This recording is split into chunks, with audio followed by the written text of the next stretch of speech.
I love great conversations. Hi, my name is Angel Jones. Thank you for joining me on 12-minute convos where I help you create a brand of your own unique, real self. Listen in as I have conversations with amazing people from all over the world.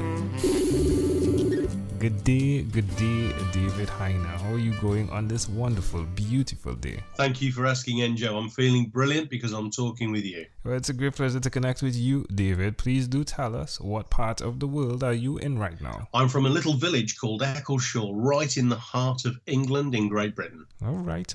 And which of your talents is responsible for us connecting at this time? Well, I can only assume it's because of my research into goal setting and my interviews with 250 plus top achieving men and women from all over the world on the subject of goal setting. Oh, well, congratulations on that. I am definitely a lover of goal setting, which is what has you here today, right? My huge goal setting. Tell us a bit more of what you do, even in the conversations you have. Well, what I do is I sit down with people who have achieved at the highest level, be it in business, sport, exploration, science, invention, academics, authors, entertainers, rock stars, even politics.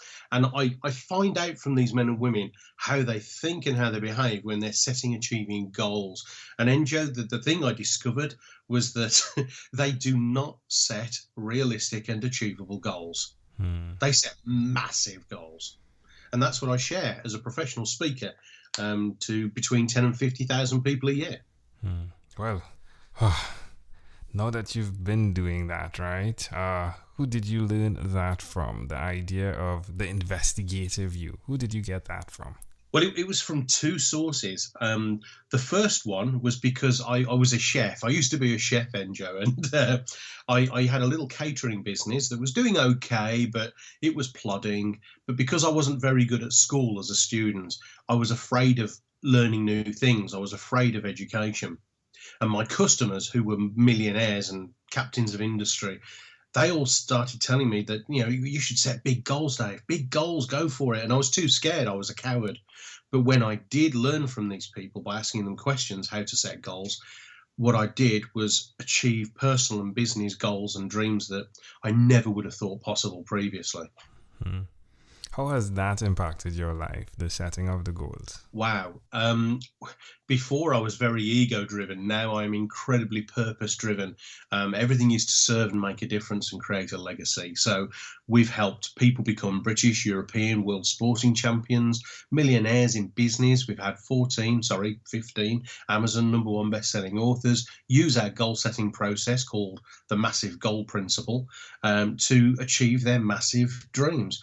I myself have broken 4 charities fundraising records. I've got 40 books on Amazon, 4 of them #1s. I could go on and on and on with the things people have achieved. It's amazing what people have done. What has been one of the biggest challenge in setting big goals? One of the biggest challenges in setting big goals is getting people who set smart goals to come with you, because everybody's being taught to set realistic and achievable goals. And yet, when I did my research, I discovered that the person who created smart goals was someone who worked on colossal utility projects. And so his quote was that the steps to your goal should be realistic and achievable, not the goal should be realistic and achievable. So people are going around setting realistic goals when the person who invented that didn't mean that. What he wanted us to do was set massive goals and set realistic and achievable steps to the massive goal. Yeah, makes sense. Makes sense. Love it. So given the fact that that has been a challenge and that you are definitely attempting to demystify the myth, right? And dispel, why will you continue to repeat that skill of doing that specifically? Well, okay, I'll be brutally honest with you, Enjo. The reason I'm going to continue doing it is because how is it serving any of us by not being the best we can be? And it's impossible to be the best we can be all the time, every day, in every situation. But there are too many times when we allow and negative assumptions to stop us even having a go at a massive goal. And I'm putting my neck on the block here, Enjo, but I bet when you set this massive goal for your podcasts, I bet there were people who either laughed at you or said, it's impossible, you won't do it. But you know what?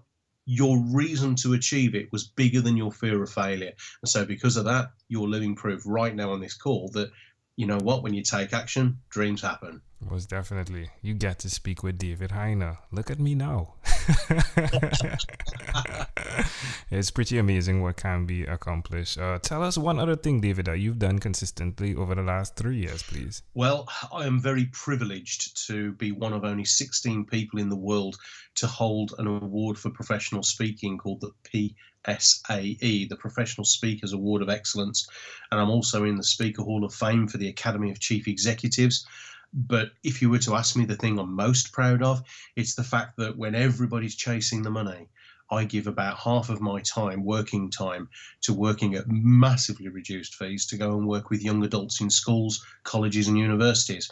Because if we can make a difference to the next generation, do you know what? 10 years' time, this planet's sorted.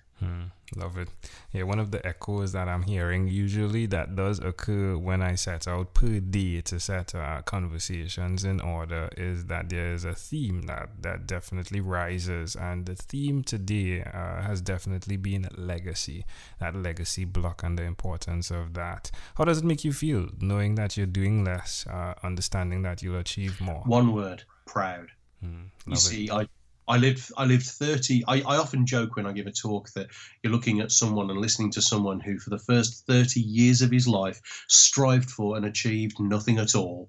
For the last 20 years of my life, since being purpose and massive goals driven, I have helped more people than ever I could have possibly imagined.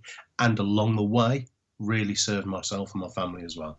Look at you. Amazing. Well done, David. Well done. Suggest to someone out there that's listening why they should even consider doing what you've done by approaching goals and setting goals. Well, my message to anyone listening to this who's saying, well, why should I? My challenge to you is, so are you happy? Because most people will say, oh, I'm happy, only in their next breath to say, oh, I wish I could do this. I wish I'd have had a go at that. My challenge to you is find out the truth. Stop making assumptions that we can't, or I'm not good enough, or we're not clever enough, or we're not fast enough, strong enough, haven't got enough money. Go and find out if it's true. Most of the top achievers I've interviewed started with nothing, and some of them overcame incredible challenge and adversity. My message to everyone listening to this is that if a 17-year-old schoolgirl from the West Midlands in England can get mentored by Barack Obama, what's stopping you achieving your goal? Love it. David, where's the best place for someone to connect with you? Honestly, there's two places. They can either go to davidhyner, hyner.com, or if they want some video courses or stuff about me, I'm over the internet like a rash, but my video courses are on Udemy, udemy.com. Just put my name in, David Hyner, I'll be there. David, let's switch gears for a moment now and let me invite you into my time machine that is surrounded with a beautiful, warm, blue Caribbean water. David, what is your earliest childhood memory? Do I have to get out the water? Sounds lovely. My first childhood memory is sitting at the top of the stairs in my parents' house, shouting, can I have a glass of water in the middle of the night? What's your most cherished? My most cherished childhood memory is when my mother, who was particularly ill for quite a long time, came out of hospital, and she was with us, shall we say. That's amazing. So how old were you when you were sitting on top of that step? I must have only been about 2 or 3 years old. Why do you think this memory is so clear? Because I know that I didn't want a glass of water. I was doing it just to spend some time with my mother and father. Okay, that's intriguing. That's intriguing. How do you see that memory connecting to who you are today? Oh, do you know what? I joke about it, but it's true.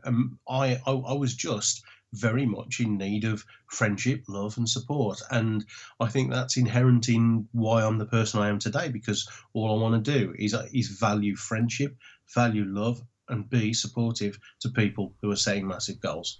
That's amazing. Ooh, can I offer an interpretation to the thought picture you created in my mind? Please. I love the idea that even when you are on top, you understand that the thing that can quench your thirst is at the bottom of the step. Not saying that it is of a less individuals, but just understanding that the place that you left is definitely where the people are that you can help you. And that help doesn't need to be the help where it's like, all right, so I'll use the story of you giving back, right? Your time to speak. Yeah. Understanding that it's like the way to selfishly gain, because when you do give back that way, you're gaining so much, right? For yourself, like the water that you asked for that exists at that place that you came from. Does it make sense? Very philosophic. I love it. Yeah. If we fast forwarded to when you were 12, what was your favorite song? 12, and well, I'm a big music fan, NJ, massive music fan, and I can tell you exactly the song where, because I was a big fan of the rock group Queen and Freddie Mercury, and they had a song that it was a bit crazy, but I used to sing it over and over again, which was called Fat Bottom Girls. Oh, there we go. Yeah. I wonder why you like that. I'll leave that there. It's just intriguing, though, if I needed to connect it, that you were sitting on your bottom on top of the steps asking for water. I'll just leave that there. Yeah? Well, David, we've arrived at our destination, but before we get off of this time machine, there's a small declaration form. So it's yes or no, possibly a bit more. We're going to move pretty quickly here. Are you ready, David? Yep. David, have you chosen someone to pass on your skills to? My son. Are you married? I am. Do you have other children than your son, or one son? Sadly, we've only got one son. Do you believe in God? I do. Do you have an inner circle of friends? Massively. I have inner circle of friends and a mastermind group. Do you watch TV for more than 3 hours a day? Hardly ever. What about 3 hours a week? Yeah, probably. What about screen time, the phone and or the computer? Is it more than 8 or less than 8 hours a day? If I'm not out presenting, if I'm in the office, yeah, it's probably 8 hours a day. But if I'm out presenting, hardly ever. If you, David, had to share with us your own unique real statement, the statement that represents David Hyner, what would you say that is? Well, I'm gonna pinch a statement from that. It's not unique, but it's from a person I interviewed that became a friend.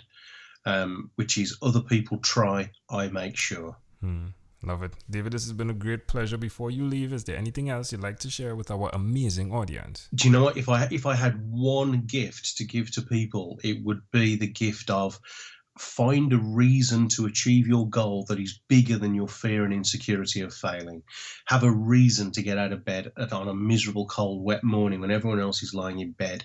Make it burn so brightly that failure becomes not an option. Love it. Amazing audience.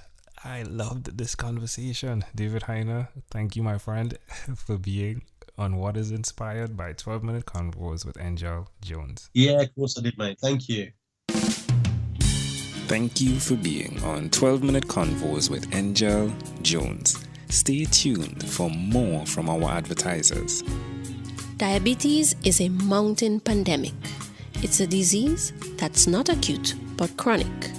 Similar to this rhyming method, I have simplified the definition, the signs and symptoms, and the complications of diabetes for both adults and children in my books, Poems for Patients, A Focus on Diabetes, and The ABCs of Diabetes for Children.